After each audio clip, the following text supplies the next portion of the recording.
Bom dia, bom dia. Vocês viram, né? Eu disponibilizei mais um trabalho lá na nossa no AVA, né? O nosso segundo trabalho, né? Segundo e último, né? Esse trabalho eu pedi que vocês fizessem uma leitura do Manifesto Comunista, né? Eu disponibilizei lá também o manifesto, uma leitura da página 7 à página 29, né? E a partir da leitura do Manifesto Comunista,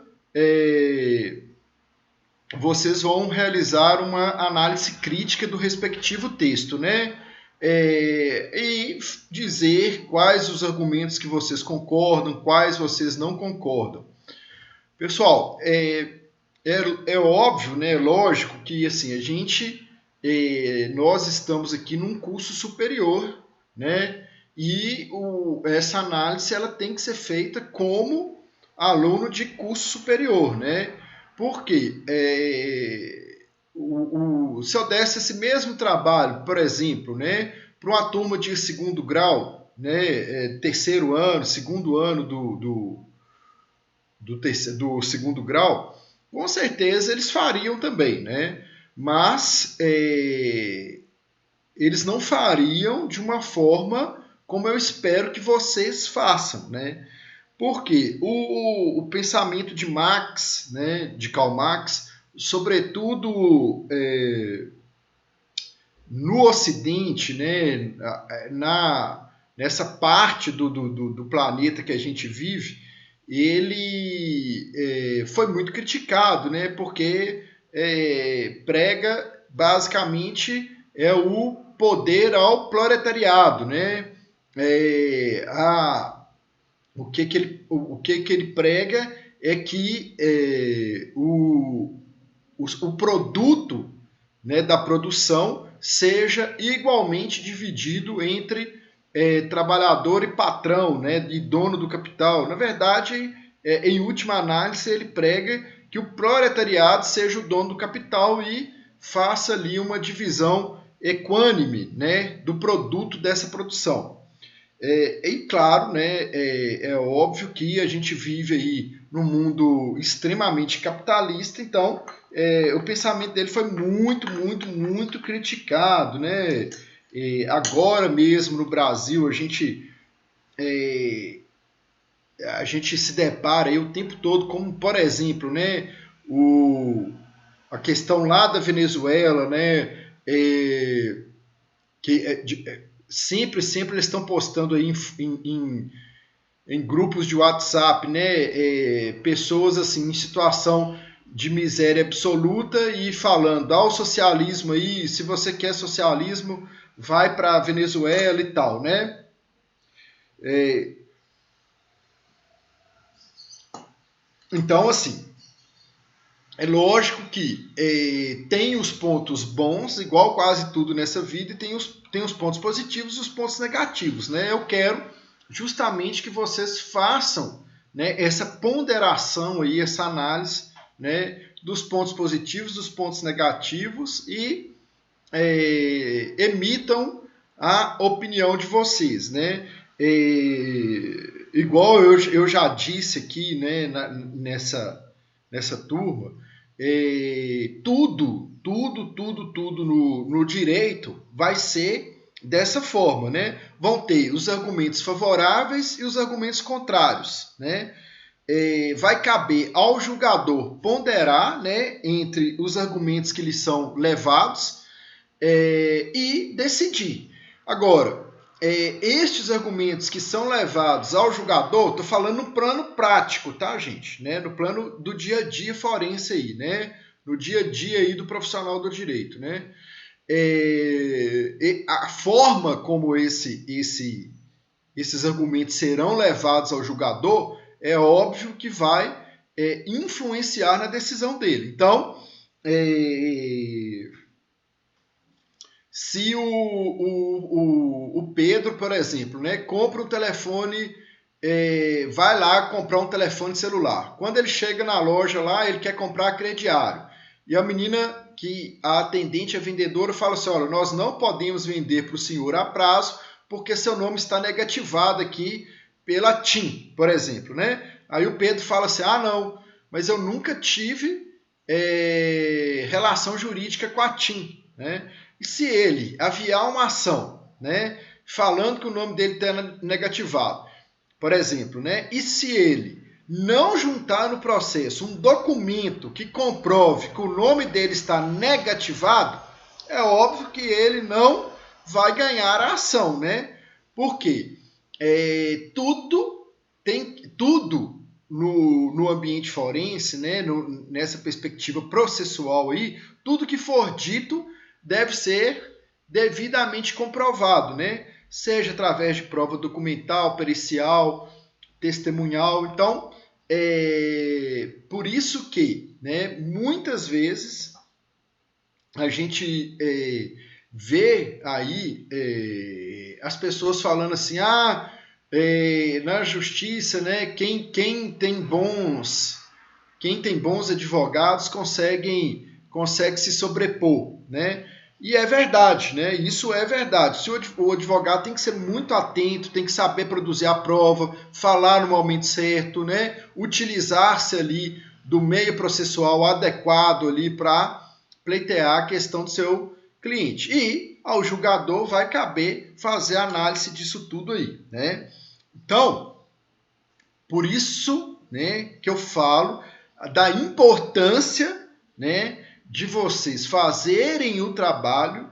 Eu estou falando isso tudo aqui para quê? Para que vocês, desde já, né, essa turma aqui é uma turma de primeiro período, desde o início do curso, vocês carreguem isso com vocês, né?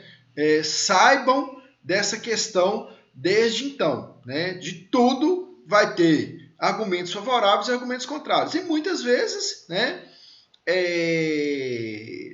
vocês próprios estarão ali, por exemplo, numa audiência de 1h30, defendendo um ponto de vista, né? E na audiência de 2h30, às vezes até mesmo com o próprio juiz ali, né? Vocês aí na condição de advogado, por exemplo, 1h30 vocês vão estar lá defendendo o cara que está sendo cobrado de pensão alimentícia para pagar lá 30% do seu rendimento líquido. Aí vocês vão estar falando lá que não, que 30% é um absurdo, que não sei o quê, que o cara precisa de pagar aluguel, o cara precisa de morar, o cara precisa de comer, o cara precisa de vestir, precisa de lazer e tal, né? Vai falar assim, não, 20% está ótimo. E, às vezes, duas horas, meia hora depois, terminou a audiência, você nem saiu da sala de audiência, aí a sua cliente ali agora é a mulher, é a mãe da criança, né? Num outro processo. Aí você vai defender ali que os alimentos têm que ser 40%. Então, é assim que funciona, né? Então, a gente tem que estar, né, muito bem preparado, né, para saber lidar com estas questões, né, de que a depender da situação, você vai estar defendendo um ponto de vista, a depender da situação, você mesma vai estar defendendo, você mesmo, né? Você mesma, no sentido de pessoa aqui, vai estar defendendo ponto de vista completamente diferente. Isso faz parte do dia a dia do direito.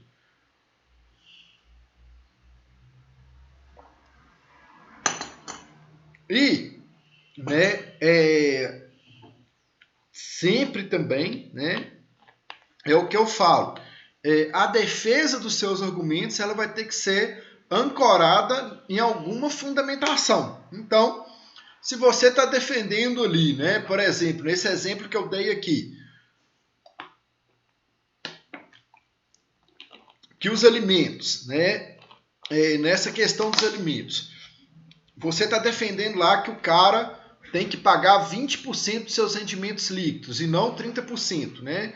Qual que vai ser a base da sua argumentação, né? Vai ser uma base jurídica, Então, tem um artigo lá do Código Civil, né, que no título lá que trata dessa questão de alimentos, que fala o quê? Que os alimentos eles serão arbitrados, né, considerando-se o binômio necessidade-possibilidade, né? O que isso significa?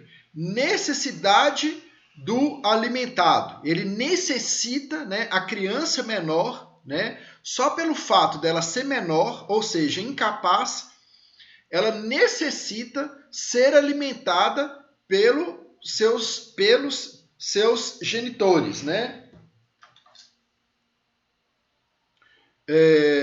Então, obviamente, ela necessitando aí ser alimentada pelos seus genitores, ela tem esse direito, né, de pleitear os alimentos. Por outro lado, os alimentos serão providos de acordo com a possibilidade do alimentante, né? Então, não adianta você cobrar lá R$ 800, por exemplo, de um pai que recebe um salário mínimo. Por quê? Ele não terá possibilidade de efetuar o pagamento neste valor. Ele não terá essa possibilidade, né?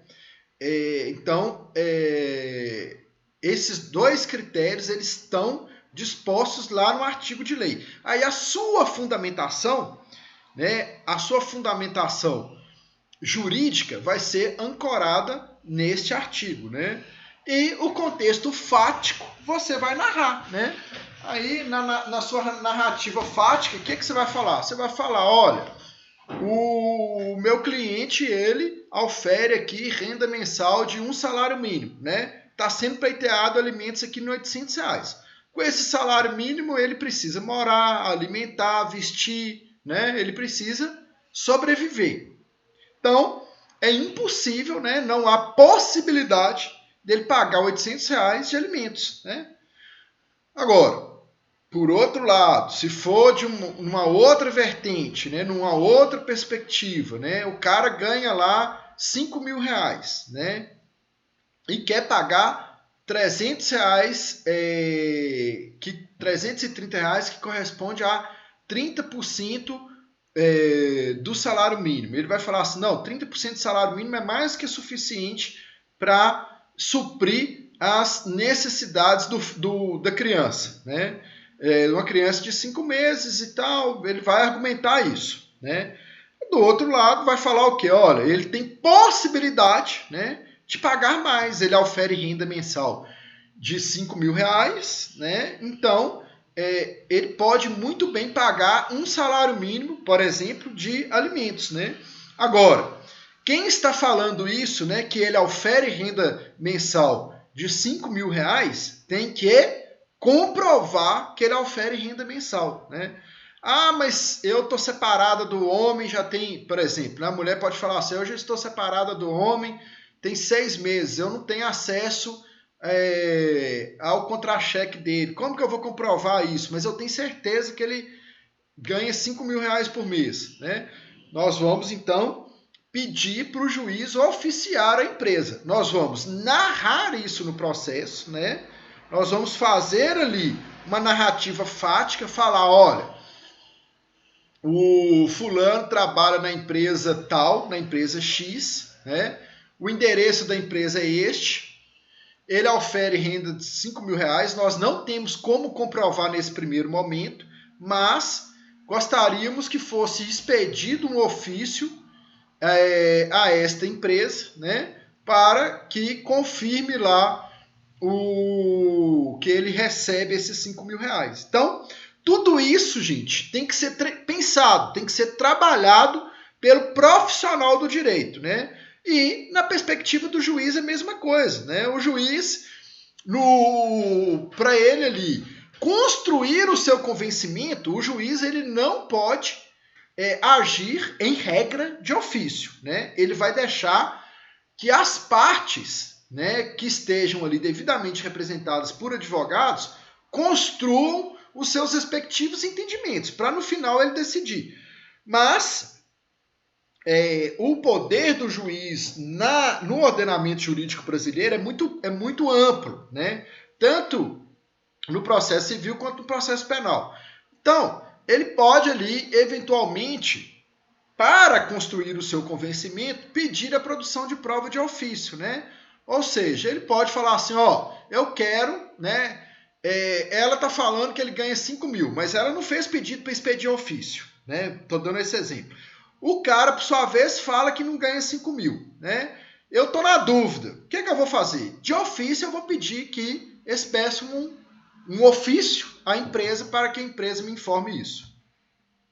Ô, Kelly, liga para o Nivaldo aí agora e fala com ele que eu estou dando aula. Pergunta a ele o que ele quer, que ele me ligou aqui. Professor. Oi, Manu, pode falar.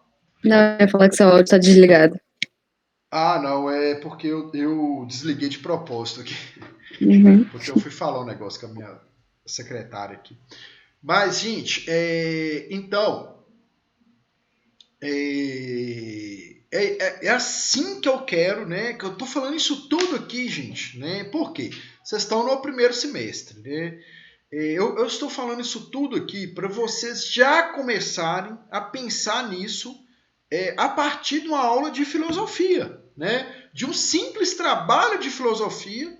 Por isso que eu sempre dou os trabalhos, eu sempre penso, porque eu já penso lá na frente, né? Já penso em vocês lá, as meninas aí de roupa social, né, de terninho e tal, os homens de terno, lá na frente, né, atendendo o cliente, conversando com o cliente. E assim, sempre, né, ou né, julgando um caso, ou opinando ali como membro do Ministério Público, ou assessorando um juiz, né, as várias vertentes aí, ou como delegado de polícia, delegada de polícia, as várias vertentes que tem aí no direito, né, como um policial, né, muitos aí que fazem curso de direito se transformam em policiais, né, ou policiais civis, sempre tem os dois lados, né? Sempre tem os dois lados, 3 lados, sempre tem mais de um lado. Então a gente sempre tem que estar com a mente aberta para tudo na vida, né? Às vezes eu falo na sala de aula, a gente fala na sala de aula, né? Pessoas, um exemplo, né, que é muito comum, que eu gosto de trazer, que eu vejo que é muito comum e é muito polêmico, né? Por exemplo, pessoas do mesmo casamento entre pessoas do mesmo sexo, né? Isso cria uma polêmica danada na sala. Por quê? Quem é contrário acha um absurdo e não aceita, fala que não pode, né? E quem é favorável não entende por que não pode, né? Fala assim, gente, mas por quê? Ninguém está fazendo mal para ninguém. Então, assim, a gente tem que analisar essa questão dos dois lados, né? Quem é contrário, via de regra, tem uma fundamentação ali baseada na religião. Então, a gente tem que tentar trabalhar essa questão de pano de fundo da religião, né? Por que a religião proíbe, se a religião realmente proíbe, aonde que está escrito, né? Qual que é, em última análise, o que aquela religião defende, né? Então, assim, são várias questões envolvidas. Então, não basta, né? Outra questão muito polêmica, questão do aborto. Quem é favorável, né, defende com unhas e dentes lá. Quem é contrário também defende com unhas e dentes. Então, assim, tem várias questões no direito aí que devem ser analisadas. A gente deve tentar compreender o máximo possível, né, as duas vertentes. E uma coisa que eu sempre falo, eu acho que eu sou às vezes até repetitivo, né? O argumento, né, ele será um argumento ele será mais confiável, né? A partir de quando ele for quando ele puder analisar profundamente o argumento contrário ao seu, né? Então, por exemplo, quem é favorável ao aborto? Para fazer prevalecer a sua tese, o que ele tem que fazer? Ele tem que mergulhar nos argumentos que são contrários. Para quê? Para refutar aqueles argumentos, né? Então, na audiência, gente, a gente vê isso assim perfeitamente, né? Como que você vai construir o seu argumento ali, né? E vai destruir o argumento contrário. Você vai mostrar que o argumento contrário, você vai atacar o argumento contrário, né? Você vai falar, olha, seu argumento não subsiste por causa disso, disso, né? Há pouco tempo eu tive numa audiência com um rapaz muito simples, novo, né? Você vê que ele não tem muito estudo e tal, muito calado. Ele veio aqui no meu escritório e como que funciona comigo? Toda audiência que eu vou fazer, sempre que possível, né? Principalmente quando é audiência de instrução e julgamento, né? De conciliação, não. Agora, de conciliação eu costumo perguntar para a parte, eu falo, olha, vai ter acordo? Você tem, assim, né, perspectiva de você fazer acordo? Se a parte falar assim, não tem, é impossível, não tem como e tal. Beleza, então tá. Então não vou te instruir em nada, vou chegar lá, a gente vai falar que não vai ter acordo e vamos dar prosseguimento ao processo. Agora, na audiência que é de instrução e julgamento, que é na presença do juiz, eu gosto de preparar a audiência antes. Aí eu trago a parte aqui no escritório, às vezes até a própria testemunha, né? Testemunha não pode, né, vir no escritório, mas assim, no dia a dia a gente traz, né, para conversar com a testemunha, para falar com ela as perguntas que serão, para passar para ela ali, as perguntas que serão eventualmente, né, possivelmente realizadas ali. Isso é uma faca de dois gumes, né? Porque eu já vi, né? Isso ninguém me contou, não. Eu já vi a testemunha falar lá com o juiz. Ah, não, o advogado pediu para eu falar isso, né? Aí acaba com o advogado, desmoraliza o advogado, né? Às vezes a testemunha ali no nervosismo e na sua simplicidade, ela fala, né? O juiz ou o promotor ou o advogado da outra parte começa a apertar lá. Aí a testemunha fala, não, o advogado pediu para falar isso. Aí o advogado é igual aqueles desenhos animados, né? Começa a sumir na cadeira, assim, é igual plástico quando você joga no fogo, vai encolhendo, né? Porque assim, não sabe aonde que enfia a cara, né? Por isso que eu falo, né? Essa questão do direito, a gente tem que ter, né? Vocês precisam preparar muito, mas muito mesmo, o emocional. Precisam preparar demais o emocional. Isso, gente, eu falo. Eu não tive na minha faculdade a disciplina de psicologia jurídica. É importantíssimo, né, ter essa disciplina. Agora, se não tem lá na grade, eu sempre recomendo para os meus alunos, né, que façam, né, tipo assim, um estudo paralelo aí dessa questão emocional. Procurem livros, né, cada um aí na sua religiosidade. Se não tiver religiosidade, né, porque eu falo religiosidade, mas assim, o que eu estou querendo dizer é o seguinte, espiritualidade, que a espiritualidade é muito mais profundo do que, na minha opinião, do que religiosidade. Às vezes, tem gente aí que é extremamente religiosa e é nada espirituoso, né? E tem gente que nunca pisou numa igreja, num templo, ou algo parecido, e por outro lado é extremamente espirituoso, né? Então, eu falo nesse sentido, tá? Nesse sentido aí. Porque a gente tem que estar muito preparado emocionalmente. Porque a gente vai deparar com situações ali o tempo todo, pessoas tentando nos tirar do sério, né? E outra coisa também, né, gente? O cliente, principalmente aí para quem é advogado e tal, ninguém que chega no ambiente forense, gente, porque quer, né? Então, por exemplo, nesse exemplo que eu dei aqui, que o nome do Pedro foi negativado. A primeira coisa que o Pedro vai fazer é o quê? Ele vai ligar lá no serviço de atendimento ao consumidor, né, da TIM, né? E vai explicar a situação, vai falar, olha, meu nome foi negativado aí e tal, eu nunca tive relação e tal. Ele vai, com certeza, 95% das pessoas tentam resolver a questão administrativamente. Aí a TIM, ela tem duas opções. Ela pode falar assim, não, beleza, nós constatamos aqui, realmente seu nome não... tipo assim, né, o contrato, nós vimos aqui, o contrato que nós temos aqui, a assinatura é completamente diferente da sua, deve ter sido uma fraude, nós te pedimos desculpas e tal, e vamos tirar o seu nome lá do Serviço de Proteção ao Crédito. Ou, né, a TIM pode falar assim, não, nós temos um contrato aqui, a assinatura é muito parecida, e a gente entende que é você mesmo que fez esse contrato, então, como se diz, né, dane-se, né,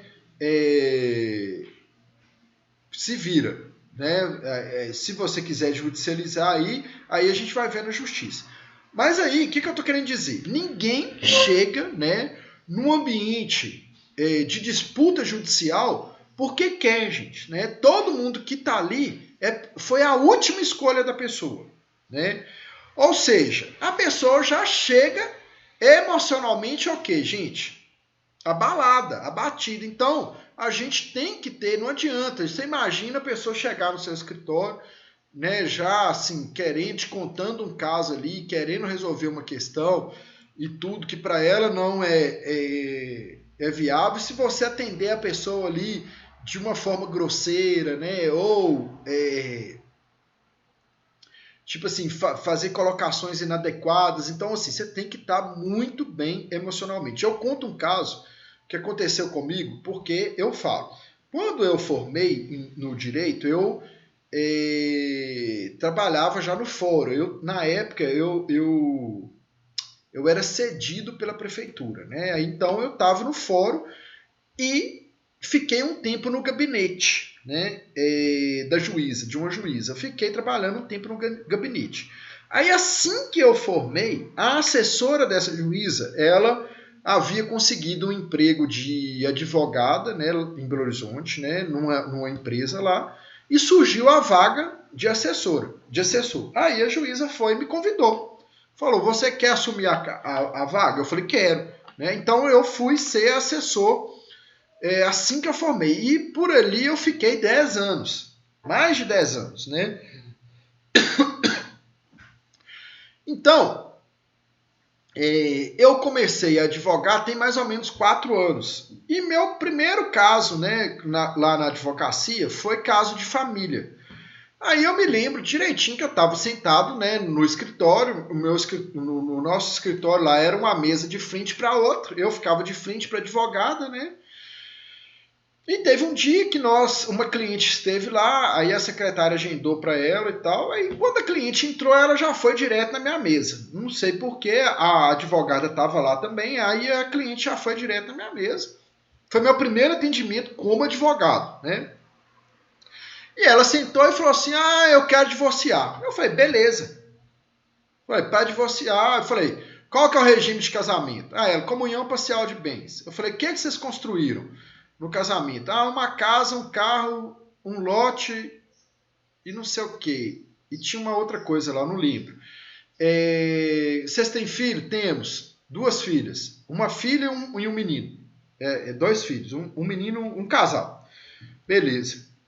Eu falei, você vai ter que trazer para mim isso, isso, isso e isso. Aí, a minha sócia lá na época falou assim, Alisson, eu posso conversar com ela 5 minutos? Eu falei, claro, pode. Ela falou assim, você podia sair da sala? Aí eu falei, posso, claro. Aí eu saí da sala. Aí fiquei esperando lá na recepção um tempão.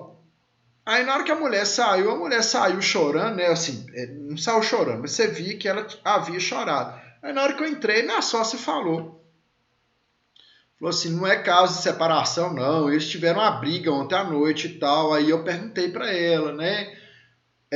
Se ela queria mesmo separar e tal. Na hora que eu fiz essa pergunta, ela começou a chorar e tal. Quer dizer, faltou da minha parte, né? Uma sensibilidade ali. que isso, agora eu te pergunto, isso foi me ensinado lá na faculdade de Direito? Não, não foi me ensinado, né? E isso é importante, é importantíssimo. Essa mulher, ela virou nossa cliente, depois ela levou lá um... Eu lembro que ela levou, acho que umas 2 ações, levou outro cliente lá. Por quê? Né? Às vezes a gente pensa assim, ah, não, vou perder o cliente, né? Não, não perdeu, né? Porque você pensa assim, ó, poderia fazer um divórcio, né? Como se diz, dane-se. Essa parte emocional, de sensibilidade, eu não estou aqui para isso não, né?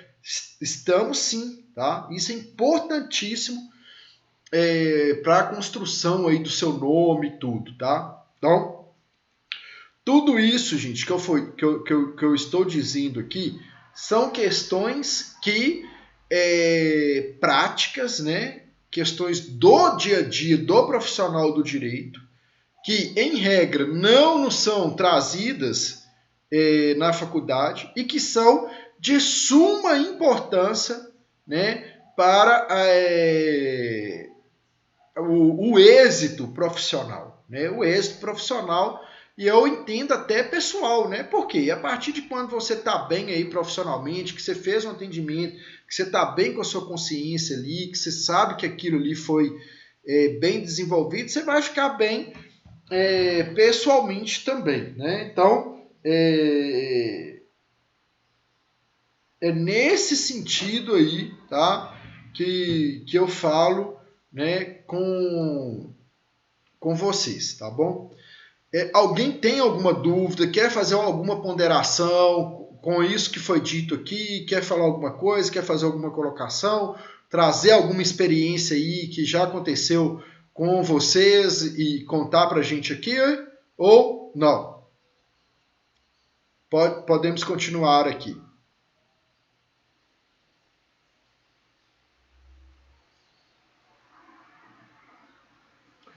Então, beleza. Então, vamos passar para a apostila, então.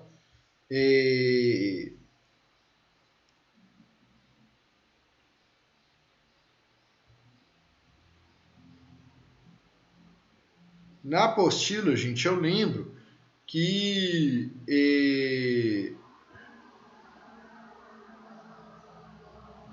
nós começamos a ver aí o marxismo, né? Nós vimos aí algumas questões do marxismo e a gente pode continuar aí da página 15, tá? Do finalzinho da página 15 aí, tá aí a questão da luta de classes, né? Tá dentro desse contexto aí do marxismo, tá? E tá dentro da apostila aí no final da página 15, tá? Então, como foi dito, né, gente, Karl Marx é um dos maiores pensadores aí contemporâneos, né? Muito utilizado aí nas cadeiras de sociologia, né, principalmente, né? Igual eu falo, né? Eu sempre gosto de trazer isso. Todos os autores, tá, gente? Repetindo aí mais uma vez, né? Eu quero, gente, que o seguinte, como que eu gosto de trabalhar com vocês, alunos, né? Eu exponho o meu ponto de vista, tá? Ponto de vista do Alisson, professor, pessoa, né? Eu não fico em cima do muro das questões, não. Mas eu deixo bem claro, né? Eu gosto de deixar bem claro que o meu ponto de vista não é o ponto de vista absoluto que deve ser seguido, né? Lógico que não, tá? Então, por que eu gosto de falar isso? Porque eu gosto de levar para o aluno, né, os pontos positivos e negativos de tudo, né? Os pontos prós e os pontos contrários de todos os pensamentos de todos os pensadores, né?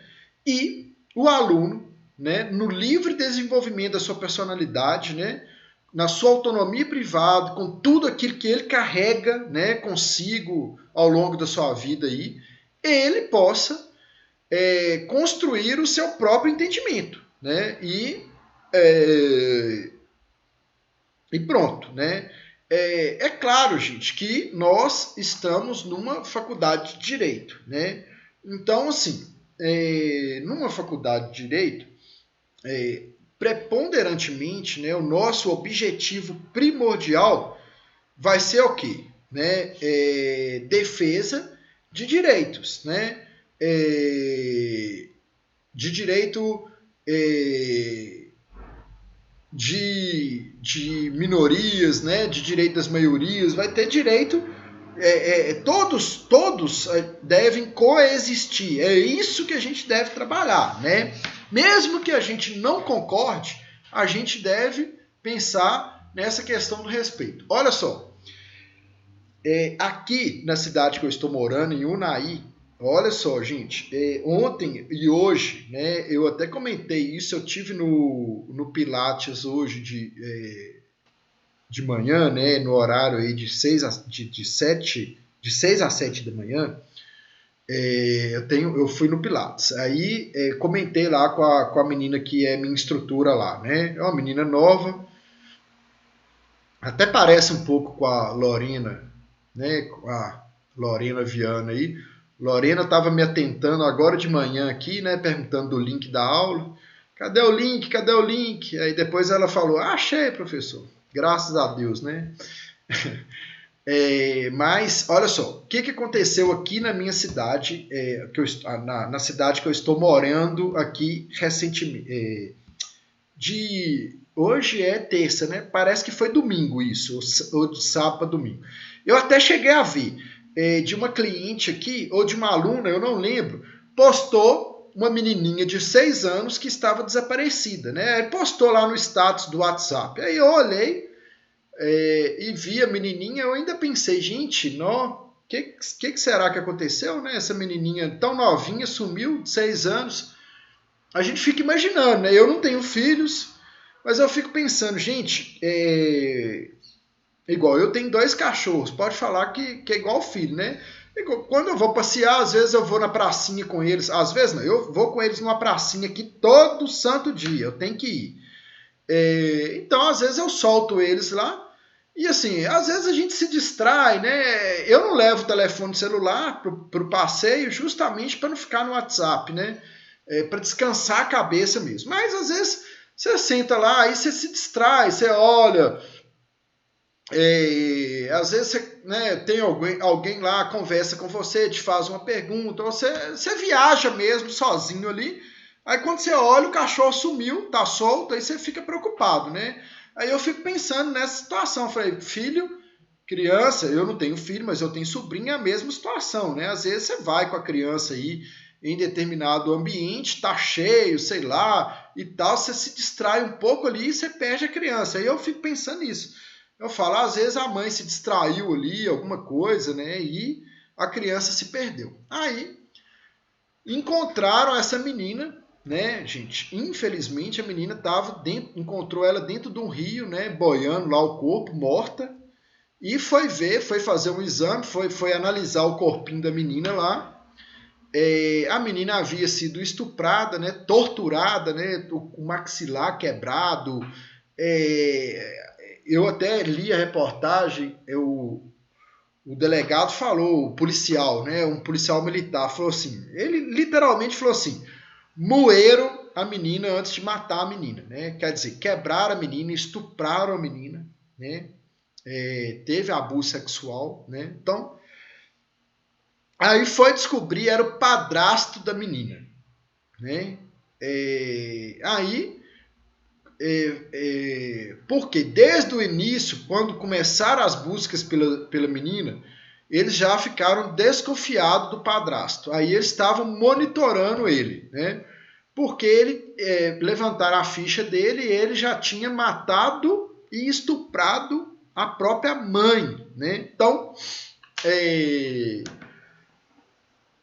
agora, gente, olha só, olha que situação. Nós estamos aqui numa sala de direito, agora aqui tem 5 alunos na sala, né? Tem 2 homens, né? O Pedro e o Leomar. Tem 3 mulheres, Manu, Thalise e Lorena, né? Aí eu pergunto, né? A Thalise ela é mãe, né? Outro dia a gente conversando pelo WhatsApp sobre essas questões aí dos desafios da profissão, né? Ela falou comigo que é mãe, que ainda sendo mãe ainda é mais difícil e tal. Mas a Thalys é mãe, eu não sei se é menino ou menina que ela tem, né? Vamos colocar aí. Ela é mãe, não interessa, né? É Mas uma aí, menininha, professor, tem 3 anos e meio. ó, ela é uma menininha, mãe de uma mulher de 3 anos. Vamos considerar que a Thalys seja defensora pública aqui no estado de Minas Gerais, né? E seja nomeada para defender esse cidadão, né? Gente, olha que situação, né? Porque, a princípio, eu tenho certeza que se eu perguntar aqui, muita gente vai, né? As pessoas vão falar assim, não, um cara desse merece a cadeira elétrica, né? Merece morrer e tal. Mas, enquanto operadores do direito, né? Eu pergunto a vocês, né? Qual é o nosso dever, né? É defendê-lo, né? E se for defendê-lo, se pegar ali para defender, né? Vai defender com unhas e dentes, né? E como que será feita a defesa de uma pessoa dessa, né? Assim, eu, sinceramente, né? Por mais que a gente seja acostumado e tal, eu tô até me sentindo um pouco mal de ter contado esse caso aqui, porque a gente começa a imaginar, né, a situação, o sofrimento dessa menina. A menina é uma tripinha, né? Tipo assim, tem foto da menina, a menina é magrinha, né? Os bracinhos, você fica imaginando o que essa menina passou na mão desse cidadão. Então, aí, gente, vem a minha opinião agora, né? Pessoal, né? Profissional, como professor, como advogado, né? E tal. Ele, na minha opinião, né? Ele merece defesa, né? Ele merece uma defesa técnica, né? Para que ele seja julgado de acordo com a lei, né? Então, vamos colocar lá, eu não sei, né? Com certeza, né? Mas vamos colocar lá que a nossa lei fale que o estupro de vulnerável, né, de uma pessoa incapaz, seguido de morte, ele seja aí passivo de condenação de 30 anos de cadeia, né? Tipo assim, seria justo lá o promotor pedir 40 anos para ele? Não, né? A nossa lei fala 30 anos, né? O certo, tipo assim, às vezes vendo uma monstruosidade dessa, né, que não tem outro nome, assim, né, na minha opinião, né, para isso, seria passível, sei lá, de pena de morte, né? Ainda mais se a gente for pensar assim, o cara já tem um histórico de estupro seguido de morte. Quer dizer, é uma pessoa que, se ele cometer o mesmo crime novamente, né, é uma pessoa que a gente vai pensar assim, ele não tem solução, né? Mas seria justo lá pedir 40 anos para ele? Seria justo pedir pena de morte? Não, né? Então a gente teria que mudar a nossa lei antes. O que eu estou querendo dizer? Né? Que a defesa dele deve ser dentro dessa perspectiva de seguir o que a nossa lei fala, né? Que ele possa cumprir a pena dele num estabelecimento prisional em que ele encontre ali o mínimo de condição, né, digna ali para o cumprimento da sua pena, entenderam? Que né, por exemplo, o que eu estou querendo dizer? Que ele não seja julgado numa solitária lá e dê para ele alimentação uma vez por dia só, entenderam? Isso que eu estou querendo dizer, gente, que tipo assim, por mais que seja, né, monstruoso, enquanto a gente escolheu essa profissão, né, a gente deve seguir aquilo, trabalhar com aquilo que nós temos, né? Isso, ó, que a Thalise falou aqui, né? Mas aí é uma outra questão também, né, Thalise? Que é uma questão assim, que é um problema do Brasil, né? Por quê? Isso, num país desenvolvido, isso não acontece, essa questão de ser julgado lá pelos tribunais de preso. Essa questão, ela acontece justamente pela falta de organização dos nossos estabelecimentos prisionais, né? Por quê? Se os nossos estabelecimentos prisionais eles fossem mais organizados, teriam ali locais separados, né? Existe, né? Se você for ir num presídio, você vai saber que lá tem um negócio que chama seguro, né? O que é o seguro? É um lugar onde que é destinado apenas aos estupradores ou então ali pessoas que fizeram crimes, cometeram crimes que são abomináveis pelos próprios presos, né? Os próprios presos, eles são contrários aí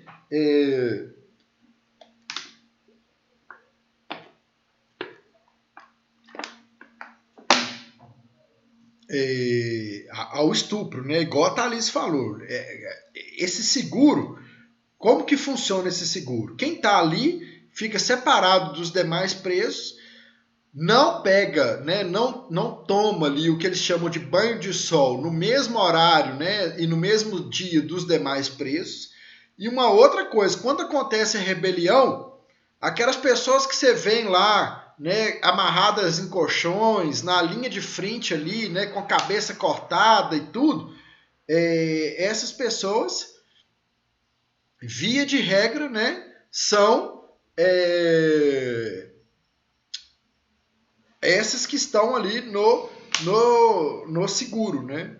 Então, tem essa questão desse pano de fundo, é uma questão muito interessante para a gente trazer aí à tona, né, numa aula de filosofia, né, essa questão do julgamento de uma pessoa que cometeu um crime como esse, né, gente? Por quê?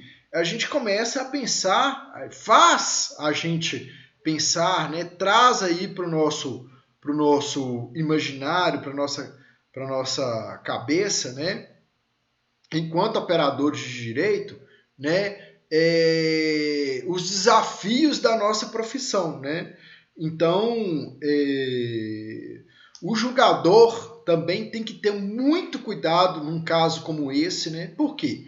Por exemplo, igual eu já estive, gente, né? Teve uma vez que eu fui olha o que aconteceu. Teve um processo de um rapaz que foi acusado de espancar uma menininha de 2 anos, filha da namorada dele, né? Aí de manhã o cara bateu na menina durante a noite. Parece que a noite toda, né? Queimou a menina com cigarro e tal.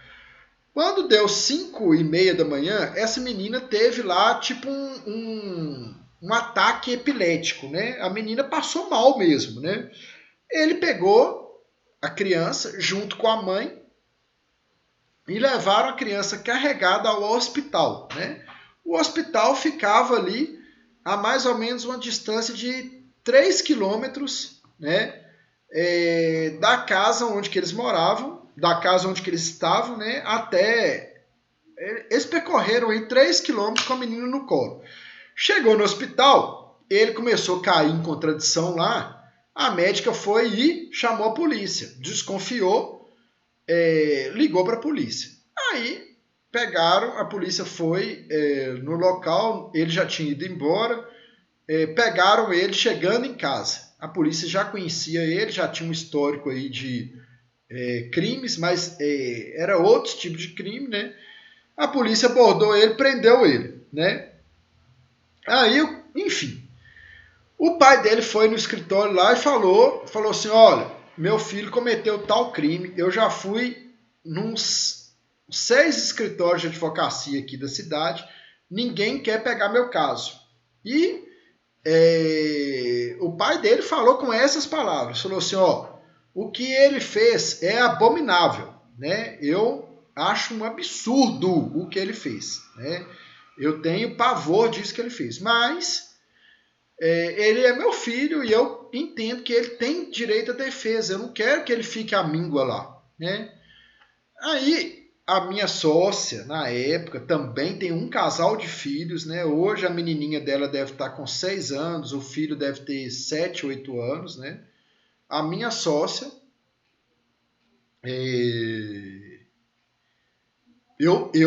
aí eu falei com ele, ó, nós vamos pensar e a gente te dá a resposta.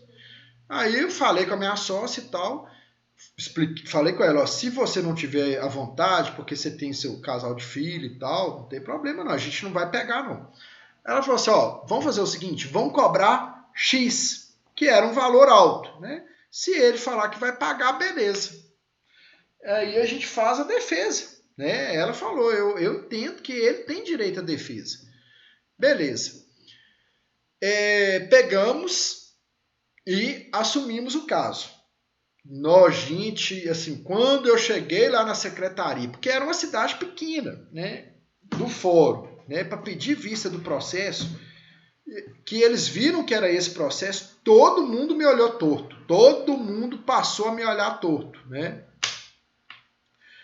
Mas é aquilo, né? É um enfrentamento.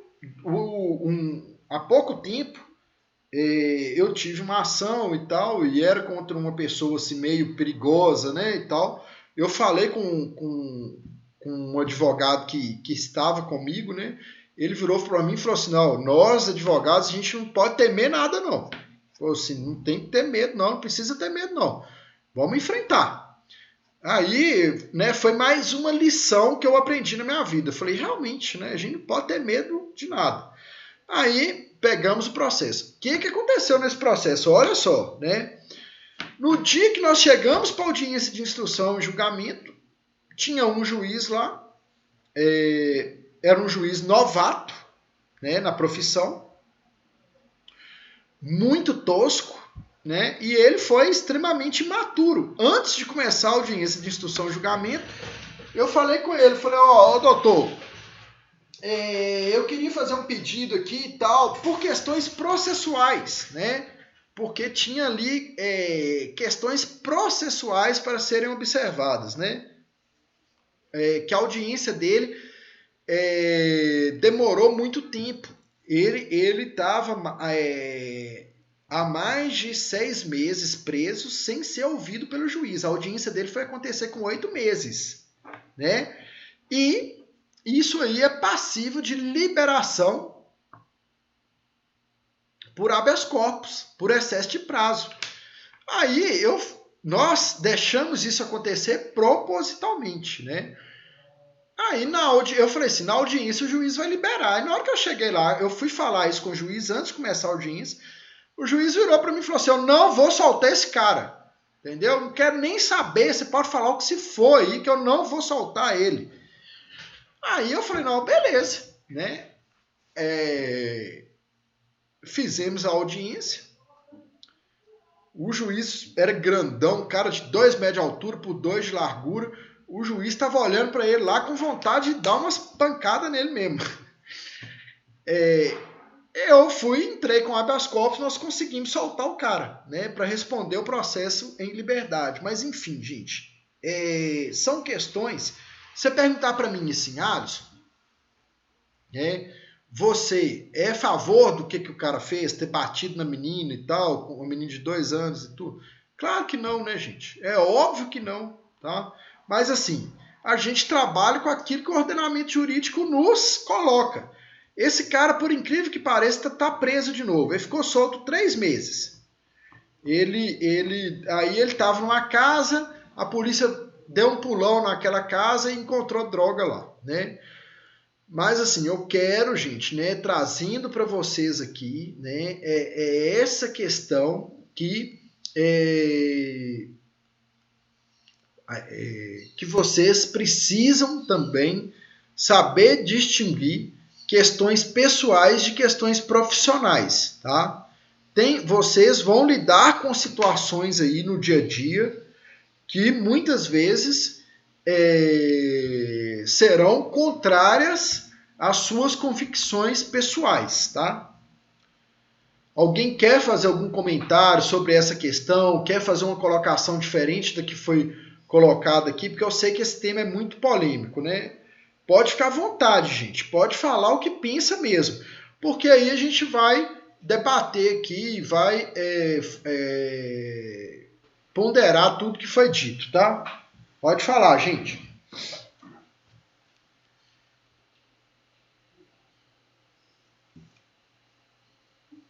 Não, ninguém quer fazer nenhuma consideração? Bom dia, professor. Bom dia, Leomar. Na verdade, a área criminal, né, ela é bem... não dá para lidar com o sentimento, né? Não dá para... Tem que ser muito profissional mesmo. Tipo, eu trabalho bastante assim na área porque minha esposa é advogada, né? Então eu acompanho, eu ajudo, estou sempre envolvido, né? E tem a maioria dos casos, né, por ser justamente na área criminal, tu tem que agir dentro do profissional mesmo, né, porque é bem complicado, né, bem complicado. Se usar o emocional, não rola. Tem que ser... Exatamente, né? A gente tem que ser profissional. Olha, você falou tudo, né? Porque a nossa profissão, gente, qual que é o lado profissional de um... Olha só, que interessante isso que o Leomar falou, né? Qual que é o lado profissional de um eletricista, né? Você... A lâmpada do seu quarto está piscando, né? Você coloca o micro-ondas na tomada lá, ele começa a apitar, né? Então tem um problema elétrico na sua casa. Aí você vai chamar um eletricista. Qual que é o lado profissional do eletricista? Ele vai chegar, vai fazer uma análise da parte elétrica, né? E profissionalmente, qual que é a função dele? Precisa trocar isso, né? Por causa disso, disso e disso. Então ele vai falar o que precisa ser trocado corretamente, né? Sem inventar nada, vai falar, isso precisa ser trocado porque esse fio está desencapado e tal, né? E está causando essas anomalias aqui na parte elétrica da sua residência, né? Então, você tem que comprar este material que eu vou te passar. Trazendo este material, eu vou efetuar a troca, o serviço vai ser tanto. Pronto, né? Qual que é a parte profissional do advogado, né? O cara vai chegar lá igual chegou esse homem lá no meu escritório. Tá bom, Thalys, beleza. Vai chegar lá no seu escritório e vai trazer lá uma questão, um caso. Ele vai chegar lá e vai trazer um caso. Igual no caso, meu filho espancou uma criança. O que você vai fazer? Você vai dar... Qual que é o seu lado profissional? Qual que é o lado profissional do advogado? Vai enquadrar aqueles fatos juridicamente. Qual que é o crime que ele está sendo acusado? O crime é o crime X do Código Penal. O que o crime X do Código Penal fala? Pena de 1 a 5 anos. Né? O que você vai fazer? Você vai construir, né, uma narrativa fática com as provas que você tem a partir da oitiva do seu cliente para que ele tome 1 ano de cadeia. É simples, né? Você vai procurar, profissionalmente, você vai procurar aquilo que o ordenamento jurídico te dispõe, né? Você não vai tirar nada do sovaco, né? De debaixo do braço, nada. Você vai tirar do ordenamento jurídico, você vai fazer uma análise técnica. Qual que é a análise técnica do advogado? Vai pegar o vadimeco e vai analisar. O que o vadimeco fala? Código Penal fala, ele foi enquadrado no artigo X, 1 a 5 anos, né? Aí você vai pegar a doutrina, começar a estudar a doutrina. A doutrina fala, né, que o crime tem que ser provado isso, aquilo, né, o elemento subjetivo, objetivo. Você vai fazer a análise doutrinária, jurisprudencial e vai tentar fazer o quê? a partir de uma conversa com ele, com tudo aquilo que dos autos consta, o boletim de ocorrência, as provas que foram produzidas, o laudo médico, né, e tal, das lesões, vai ver se as lesões da menina são recentes, né, ou são antigas, você vai procurar uma testemunha e tudo, para fazer com que ele tome o mínimo de pena possível. Né? É exatamente isso que o Leomar falou. Você tem que fazer uma análise extremamente profissional. Agora, sua convicção pessoal, né? É essa que é a questão que os advogados criminalistas... Eu advogo na área criminalista também, eu gosto, mas eu não advogo tanto porque, assim, a advocacia criminalista, ela exige muito do advogado, né? Um empenho muito grande. O advogado tem que ficar em cima, né? Você tem que ir em delegacia, tem que ir no fórum, tem que ir no presídio, sempre, né? Você tem que sempre estar nesses ambientes aí, tramitando nesses ambientes, né? Então, eu não advogo por causa dessa questão, porque me toma muito tempo. Mas eu gosto.